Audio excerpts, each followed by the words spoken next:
और करेंगे अगली खबर का। गणतंत्र दिवस के मौके पर जहां देश में उत्साह का माहौल रहा, वहीं त्रिवेणी के तट पर हो रहे आस्था और अध्यात्म के महासंगम पर प्रयागराज महाकुंभ में भी राष्ट्रभक्ति और अध्यात्म का अद्भुत मेला देखने को मिला। महाकुंभ क्षेत्र में साधु संतों और संस्थानों के शिविर में जगह जगह राष्ट्र ध्वज फहराए गए, राष्ट्रगान गाया गया और देश की एकता और अखंडता के लिए सामूहिक शपथ ली गई। वहीं टीवी 27 न्यूज की टीम लगातार महाकुंभ कवर कर रही है और इस दौरान गणतंत्र दिवस के मौके पर अखिल भारतीय परशुराम परिषद के शिविर में पहुंची, जहां धार्मिक पर्व के साथ साथ राष्ट्रीय पर्व गणतंत्र दिवस ध्वजारोहण कर राष्ट्रगान गाकर मनाया गया। देखिए एक रिपोर्ट।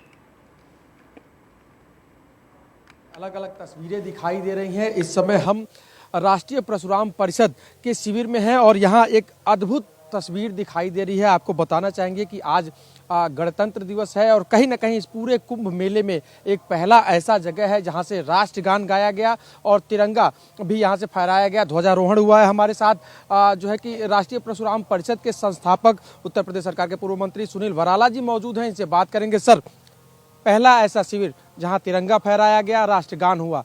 प्रयागराज मेले में यूं तो कई तस्वीरें हैं, लेकिन यहाँ की तस्वीर थोड़ा अलग अद्भुत दिखाई दे रही है। क्या कहेंगे आज के इस राष्ट्रीय पर्व को लेकर के?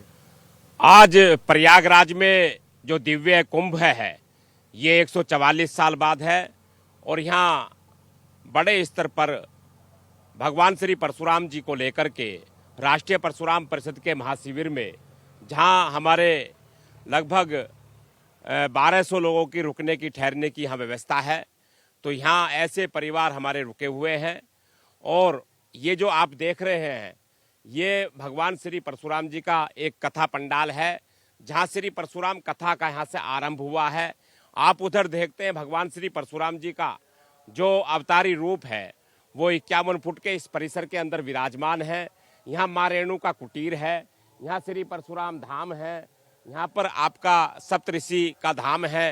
तो इस परिसर में आज क्योंकि पावन पर्व था हमारा राष्ट्रीय, जहाँ हमारी देश के आज़ाद कराने के बाद हमारा 75 वर्ष पूर्व में जब संविधान लागू हुआ तो आज इस देश का, हमारे देश का ये महापर्व मनाया जा रहा था पूरे विश्व स्तर पर। तो राष्ट्रीय परशुराम परिषद के उसी कार्यक्रम की भूमिका में हमने ये निर्णय किया था कि हम यहाँ पर अपना इस बार का जो ध्वज रोहण होगा वो इस राष्ट्रीय परशुराम परिषद के महाशिविर में होगा।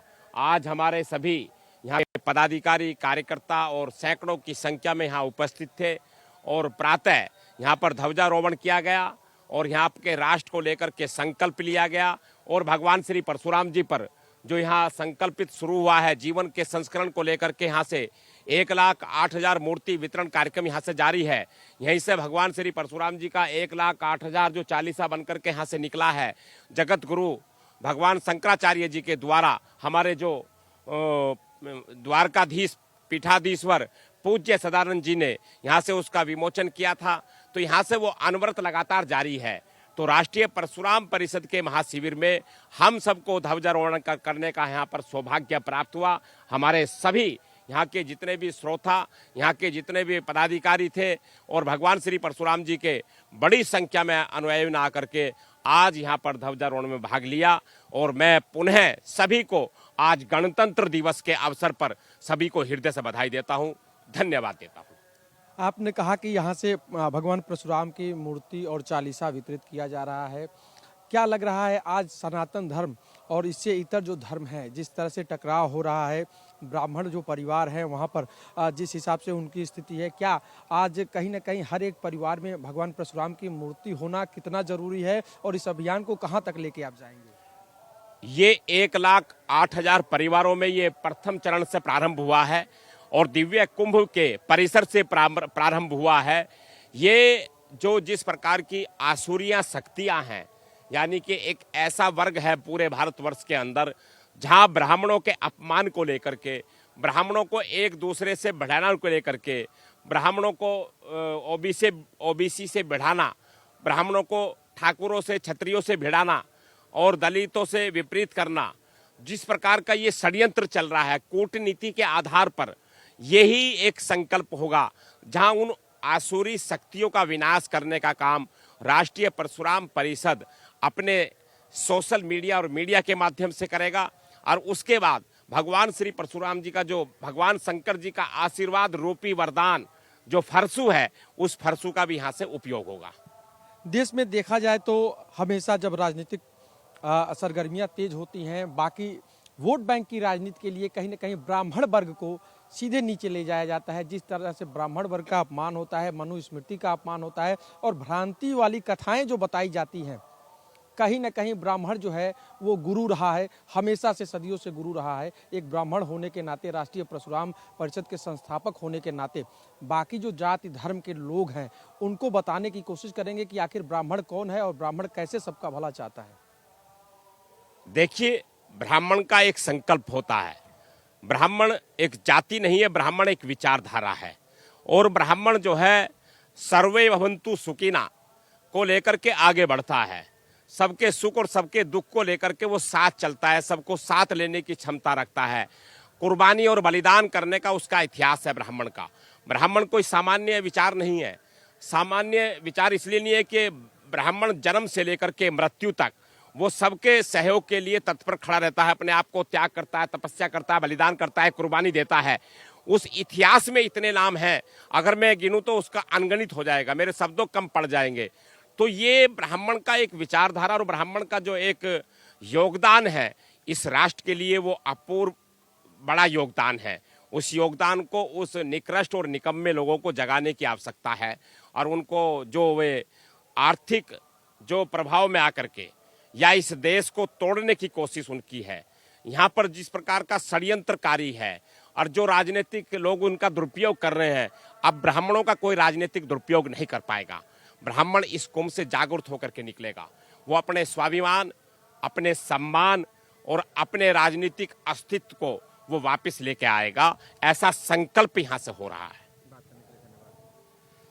तो आपने सुना, ये थे सुनील भराला जी, जिनका सीधे तौर पे कहना था कि ब्राह्मण सबका हित, सबका परोपकार चाहता है और ब्राह्मण जो अपनी खोई हुई जो जमीन है उसको वापस लाएगा, चाहे वो आर्थिक हो, राजनीतिक हो, सामाजिक हो, क्योंकि ब्राह्मणों के खिलाफ जो राजनीति चल रहा है अब वो नहीं चलेगा। इस कुंभ से संकल्प लिया गया है और जाहिर सी बात है कि ये संकल्प जन जन तक जाएगा और हर उस ब्राह्मण को जागृत किया जाएगा जो अपनी पहचान खोए हुए है। कहीं ना कहीं एक मैसेज देने की कोशिश की गई है बाकी समाज को कि जो ब्राह्मणों के खिलाफ जो उनके मन में मिथ्या और भ्रामक जो खबरें और कहानियां डाली जाती हैं वैसा कुछ नहीं है। ब्राह्मण गुरु रहा है और सकल जगत के कल्याण के लिए हमेशा आगे रहा है। अखिल भारतीय ब्राह्मण महासभा रा के राष्ट्रीय अध्यक्ष पंडित राजेंद्र नाथ त्रिपाठी जी हमारे साथ मौजूद हैं। इनसे भी बात करेंगे कि प्रयागराज में क्या कुछ इन्होंने देखा। महाकुंभ लगा हुआ है। त्रिपाठी जी, महाकुंभ 144 साल बाद महायोग, आज आप राष्ट्रीय परशुराम परिषद शिविर में आए, 2 पर्व एक साथ मनाए, क्या कहना चाहेंगे आप? यह बहुत बड़ा हमारे जीवन के सौभाग्य का क्षण है कि एक विश्व पर्व माँ पतित पावनी मोक्षदायिनी गंगा जी की गोद में बैठ कर के ये उद्घोष कर रहा हूँ कि माघ मेला का यह स्नान विश्व का स्नान है। ठीक उसी प्रकार से राष्ट्रीय पर्व 26 जनवरी 76वां गणतंत्र दिवस का ध्वजारोहण मैं आज किया हूँ। ये दोनों पर्व में सम्मिलित होकर के मैं अपने आप को धन्य समझ लिया। हर साल मैं करीब 15 साल से माघ मेला के स्नान में आता हूँ, लेकिन जो व्यवस्था सरकार ने इतनी भीड़ में दिया है काबिले तारीफ है और पूरे श्रद्धालुओं को इस सरकार को धन्यवाद देना चाहिए।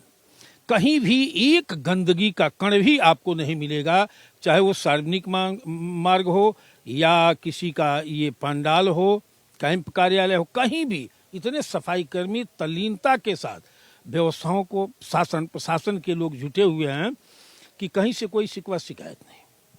राष्ट्रीय परशुराम परिषद की तरफ से भगवान परशुराम की प्रतिमाएं वितरित की जा रही हैं, चालीसा वितरित किया जा रहा है। कहीं ना कहीं हर घर में एक योजना है कि भगवान परशुराम को प्रतिष्ठित किया जाए।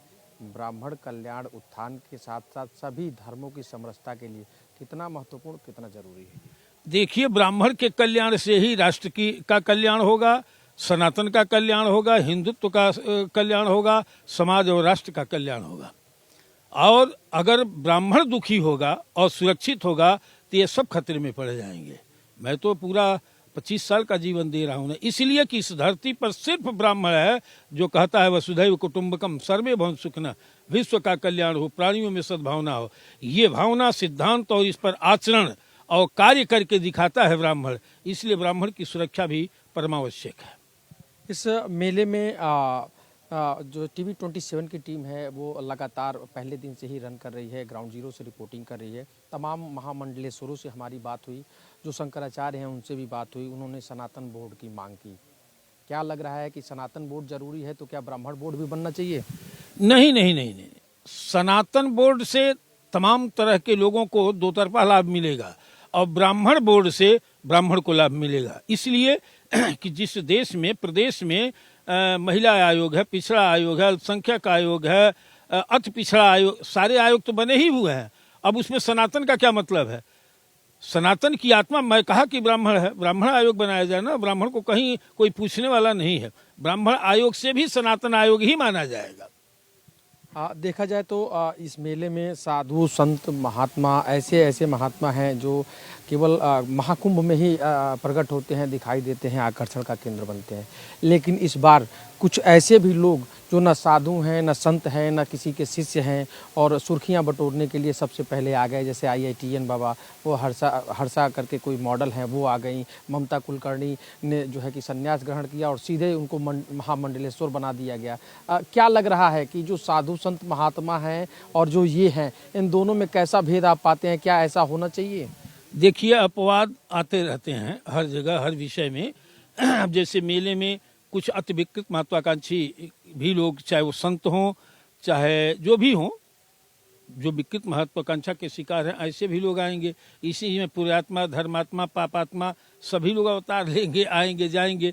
यह एक माह का ये वो क्षण है जहां पूरे विश्व के लोग आते हैं और मुलाकात होती है और सबसे संवाद हो जाता है।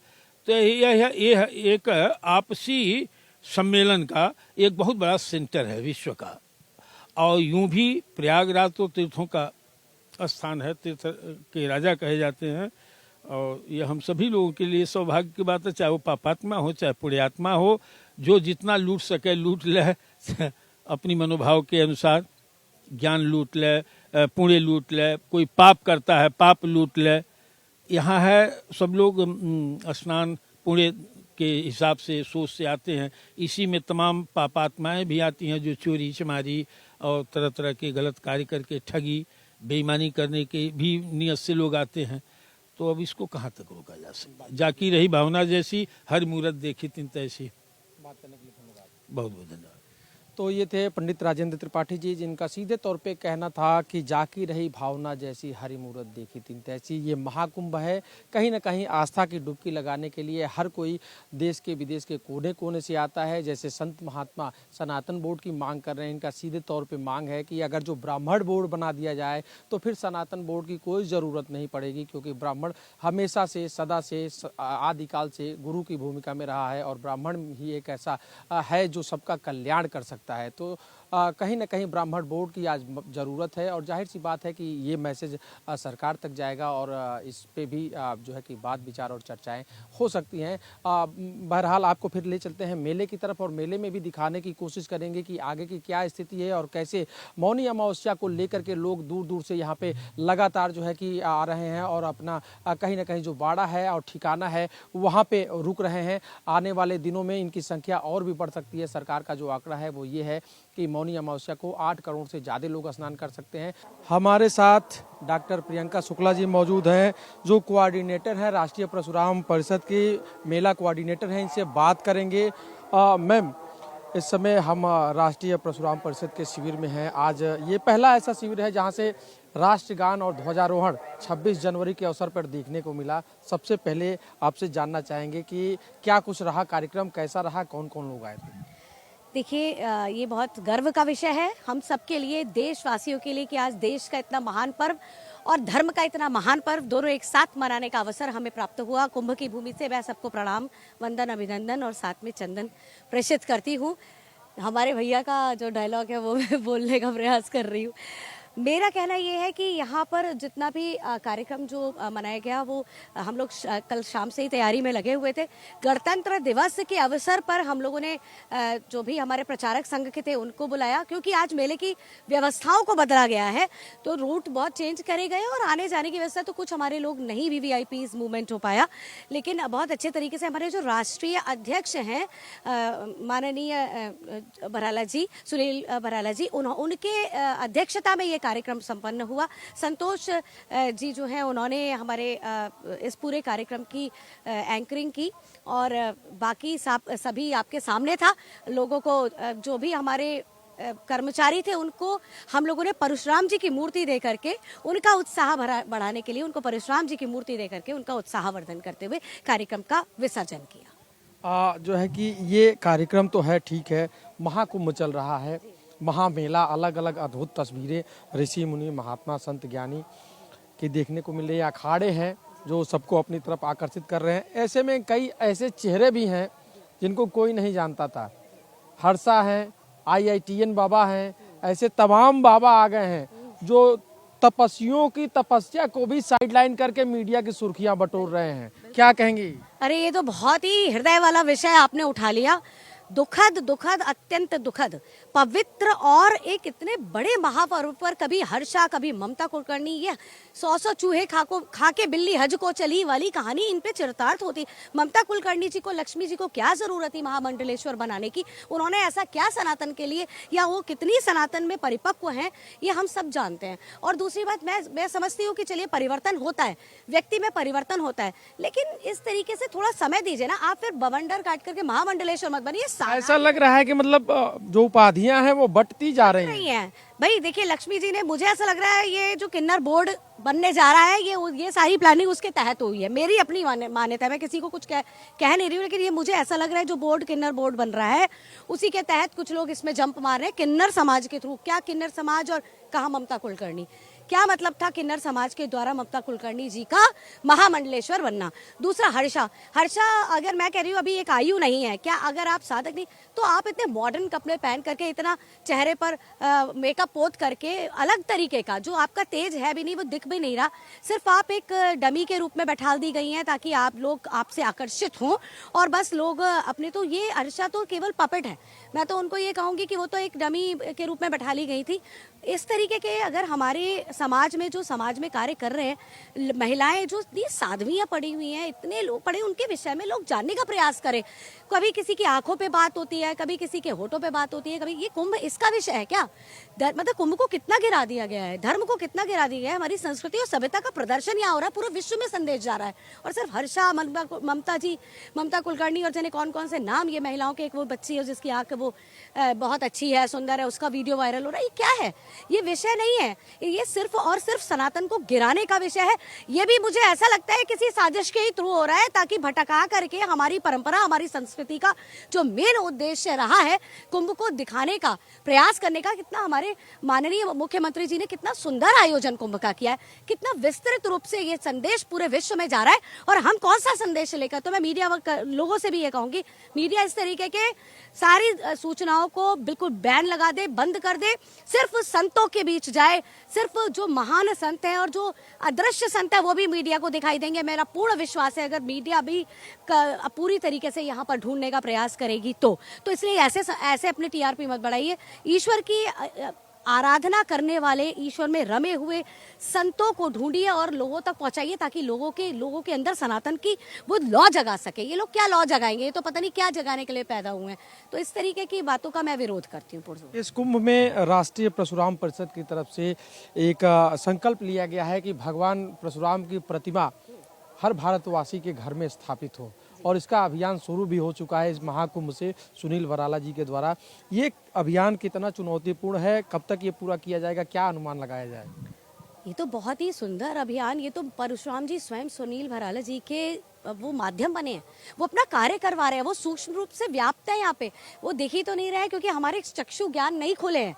जिस दिन हम वो चक्षु खोले, बराले जी का ये प्रारब्ध है, माननीय मंत्री जी का ये प्रारब्ध है कि वो माध्यम बने। इतना बड़ा काम, 51 फुट की मूर्ति आज तक कुंभ में नहीं कहीं भी नहीं इस तरीके की मूर्ति लगी, और आज कुंभ के अंदर परशुराम, जय परशुराम हो रहा है। ये बहुत बड़ा मतलब एक विषय है सभी सनातनियों के लिए, क्योंकि परशुराम केवल ब्राह्मणों के भगवान नहीं है, उन्हीं के हम ब्राह्मण ही उनके वंशज नहीं, पूरा विश्व, पूरा का पूरा सनातन के लिए उन्होंने काम किया है। वो सनातन धर्म के काम के लिए आप सोचिए ना, हम तो इस मनुष्य योनि में अपना कार्य पूर्ण नहीं कर पा रहे, और वो करोड़ों करोड़ों जन्मों से, जब से ये सृष्टि है तब से सूक्ष्म रूप से सनातन की रक्षा के लिए उद्धृत है भगवान परशुराम। तो हमें थोड़ा सा विचार करना चाहिए कि हम इस मनुष्य योनि को सार्थक करने के लिए एटलीस्ट उनके कार्य को आगे बढ़ाने के लिए थोड़ा उनके पद चिन्हों को चलकर, और माननीय बराला जी ने जो ये मिशन लिया है उस पर आकर के हम इस सनातन को जितना आगे बढ़ा सकते हैं उसमें हम योगदान प्रदान करें। बहुत बहुत शुक्रिया। तो आपने सुना डॉक्टर शुक्ला ने क्या कहा। सीधे तौर पे इनका कहना था कि महाकुंभ जो है साधु संत सन्यासी ज्ञानी महात्माओं का कुंभ है, और ऐसे कुंभ में जो लोग केवल मीडिया की सुर्खियां बटोरना चाहते हैं उनको मीडिया को भी बाइकाट करना चाहिए। साथ ही साथ महाकुंभ प्रयागराज की धरती पे, संगम तट पे जो ऋषि मुनि महर्षि आए हैं, कम से कम इनका तप, इनका ज्ञान और इनकी चीज़ें सब जगह सकल विश्व में प्रसारित करनी चाहिए। संतोष पंडित जी भी हमारे साथ मौजूद हैं, इनसे भी बात करेंगे कि राष्ट्रीय परशुराम परिषद में क्या कुछ व्यवस्थाएं हैं, महाकुंभ में क्या कुछ चल रहा है, जानने की कोशिश करेंगे। सुप्रीम कोर्ट के अधिवक्ता भी हैं, आप यहाँ राष्ट्रीय परशुराम परिषद में हैं, तमाम दायित्व तमाम जिम्मेदारियां मिली हुई हैं, क्या कुछ चल रहा है राष्ट्रीय परशुराम परिषद में और इस कुंभ को लेकर क्या कहेंगे?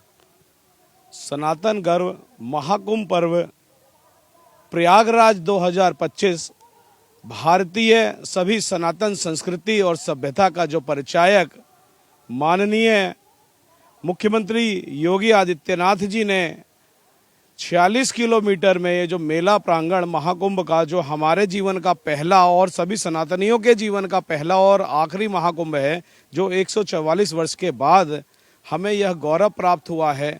हम नमन करते हैं, वंदन करते हैं और धन्यवाद करते हैं ऐसे माँ को, धरती माँ को, जिस पूजनीय भूमि पे हमारा जन्म हुआ, और हम हृदय की गहराइयों से अपने बड़े भाई माननीय पंडित सुनील भराला जी, जो राष्ट्रीय परशुराम परिषद के संस्थापक हैं, जिन्होंने यह संकल्प और व्रत हमें दिया कि आप पूर्णकालिक सेवा भाव से 45 दिन तक लगातार राष्ट्रीय परशुराम परिषद में सभी सनातन भक्तों का, जो देश और दुनिया के विभिन्न कोने से आकर यहाँ आगंतुक के रूप में रहने के लिए आ रहे हैं, जिसमें आपको अपनी सेवाएं तन मन और धन से देनी हैं। हम 13 जनवरी 2025 से लगातार 26 फरवरी 2025 तक यह संकल्प लिए हुए हैं कि पूर्णकालिक समय हम अपना सिर्फ सेवा, परमो धर्म, अतिथि देवो भव, जो भारतीय परंपरा है, जो हमारी अपनी परंपरा है,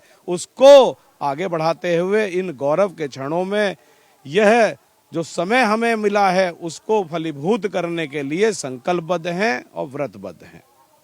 तो आप देख सकते हैं यहाँ पर हर कोई जो है कि कहीं ना कहीं एक संकल्प लेकर के कार्य कर रहा है, और इस राष्ट्रीय परशुराम परिषद में जो भी श्रद्धालु आ रहे हैं उनके लिए व्यवस्थाएं कैसी दी जाएं, प्रयागराज महाकुंभ में कैसे आस्था की डुबकी लगाने वालों के लिए विशेष व्यवस्थाएं इसमें की गई हैं। सबने अपना संकल्प लिया है, किसी ने 45 दिन का, किसी ने पूरे कुंभ महाकुंभ का, किसी ने एक पखवाड़े का लिया हुआ है, और इस तरह की व्यवस्थाएं यहाँ पर राष्ट्रीय परशुराम परिषद के अंदर दी जा रही हैं। कहीं ना कहीं भगवान परशुराम के प्रतिमा का और उनके चालीसा का जो विस्तार हो रहा है, ये भी अपने में अद्भुत अलौकिक है। आज इन सभी लोगों ने जो है कि यहाँ पर ध्वजारोहण करके, राष्ट्रगान गा करके एक और इतिहास बनाने की कोशिश की है कि महाकुंभ में पूरे राष्ट्र को समर्पित ये पर्व, जो राष्ट्रीय पर्व, दोनों पर्व एक साथ मनाया जा रहा है, कहीं ना कहीं मेला के गौरव को भी बढ़ा रहा है और राष्ट्रीय परशुराम परिषद की एक अलग छवि दिखला रहा है।